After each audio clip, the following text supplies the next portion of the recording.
আসসালামু আলাইকুম। কেমন আছেন সবাই? আমরা আলহামদুলিল্লাহ ভালো আছি। মাঝে মধ্যে ইচ্ছা করে প্রকৃতির মাঝে হারিয়ে যাই। আজকে আমি এসেছি সংসারের টুকটাক কাজ নিয়ে আর আপনাদের সাথে গল্প করার জন্য।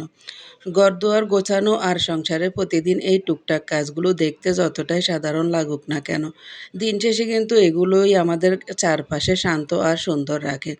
সকালে আলোটা যখন জানালা দিয়ে এসে ঘরের মেঝেতে পড়ে তখন এক কাপ চা হাতে নিয়ে চারপাশটা দেখলে এক অদ্ভুত শান্তি লাগে। বিছানাটা টান টান করে পাতা বালিশগুলো জায়গায় রাখা এই ছোট্ট ছোট্ট অভ্যাসগুলো দিন শুরুটা পজিটিভ করে দেয়। ঘর গোছানোর সাথে সাথে যেমন মনের ভেতরটা এলোমেলো চিন্তাগুলোও আস্তে আস্তে গুছিয়ে যায়। রান্নার ব্যস্ততা মাঝেও আসলে মনের একটা অন্যরকম শান্তি আসে। সকালে নাস্তা তৈরি করতে করতে আপনাদের সাথে একটু গল্প করে নিলাম। এখানে আমি পরোটার ডোটা তৈরি করতেছি। আমার পরোটাগুলা নাকি খেতে অনেক মজা। যারাই খায় তাদের কাছে ভালো লাগে। এজন্য আপনাদের সাথে একটু স্কিপ করে হলেও মানে যতটুকু পেরেছি স্কিপ করে বাকিটা শেয়ার করার চেষ্টা করছি। আর আপনাদের কাছে যদি ভালো লাগে অবশ্যই আমার এই ভিডিওটি যদি ভালো লাগে এতক্ষণ পর্যন্ত যদি আপনারা ওয়াচ করেন তাহলে প্লিজ একটা লাইক, কমেন্ট, শেয়ার করে দিবেন। চুলায় একপাশে চাটা রেডি করে নিচ্ছি আর একপাশে মাংসর একটু ঝোল ছিল ওইগুলো গরম করে নিচ্ছি। ওইগুলো দিয়ে পরোটা দিয়ে খাবো। প্রতিদিনের রান্না-বান্না, থালা-বাসন মাজা, মসলার কোটাগুলো সাজিয়ে রাখা এসব কাজ কত সময় না কেটে যায়। অনেকে হয়তো ভাবেন এগুলো একঘেয়েমি কাজ, কিন্তু মন দিয়ে করলে এর মধ্যেও আনন্দ পাওয়া যায়। নিজের হাতে পরিবারের সবার জন্য পুষ্টিকর কিছু তৈরি করা, ডাইনিং টেবিল গুছিয়ে রাখা, এগুলো সবই একটা ভালোবাসার প্রকাশ। কাজ করতে করতে হালকা কোনো গান বা নিজের মনে অজান্তে গুনগুন করা, ব্যস্ততার মাঝে নিজেকে ভালো রাখার চমৎকার একটি উপায়।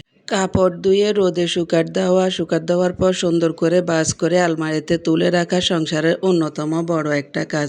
কাপড়ের প্রতিটি বাজে যেন লুকিয়ে থাকে এক শৃঙ্খলা। এর মাঝে হয়তো আবার খেয়াল পড়ে গাছের গোড়ায় পানি দিতে হবে কিংবা জানালার গ্রিলগুলা একটু পরিষ্কার তোয়াল দিয়ে মুছে নিতে হবে। ব্যাস এই যেন ছোটখাটো যত্ন। এটাই একটা বাড়ি সত্যিকারের হোম বা আপনার বানিয়ে নেওয়া রুলস। সংসার সামলানো মানে শুধু খেটে যাওয়া নয়, এর মাঝে নিজের মানসিক শান্তিটাও জরুরি। কাজ করতে করতে আমরা প্রায় ক্লান্ত হয়ে পড়ি, তাই কাজের ফাঁকে ফাঁকে গভীর একটা শ্বাস নেওয়া, একটু বসে এক গ্লাস পানি খেয়ে নেওয়া উচিত। আমরা যারা ঘরে কাজ করি আমাদের এই শ্রমটা হয়তো সবসময় বড় কোনো স্বীকৃতি পায় না, কিন্তু আমাদের এই নিরলস চেষ্টার কারণে কিন্তু পুরো পরিবার সুস্থ আর শান্তিতে থাকে। তাই নিজের কাজকে ছোট না ভেবে গুরুত্বটা উপলব্ধি করা দরকার। ফুরিয়ে যায়, বিকেলে বা সন্ধ্যা নামে, তারপর চারপাশটা একটু শান্ত হয়ে আসে। সারা দিনের খাটুনির পর ঘরটা যখন একদম ঝকঝকে আর পরিপাটি দেখায় তখন মনের ভিতরটা যেন তৃপ্তি আসে, তুলনা হয় না।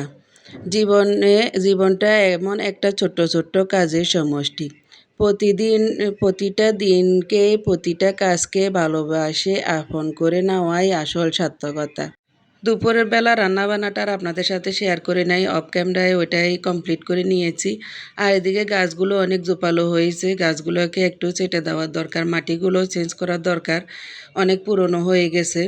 তো দেখি একটু করে একটা টবের মাটিগুলো চেঞ্জ করে দিচ্ছি। আর গাছগুলো একটু এখন প্রচুর বৃষ্টি হচ্ছে, গাছগুলোও জোপালো হয়ে আছে, তাই একটু চেটে দিলে গাছগুলো আবার নতুন করে করতে শাখা মেল সহায়তা হবে এই আর কি।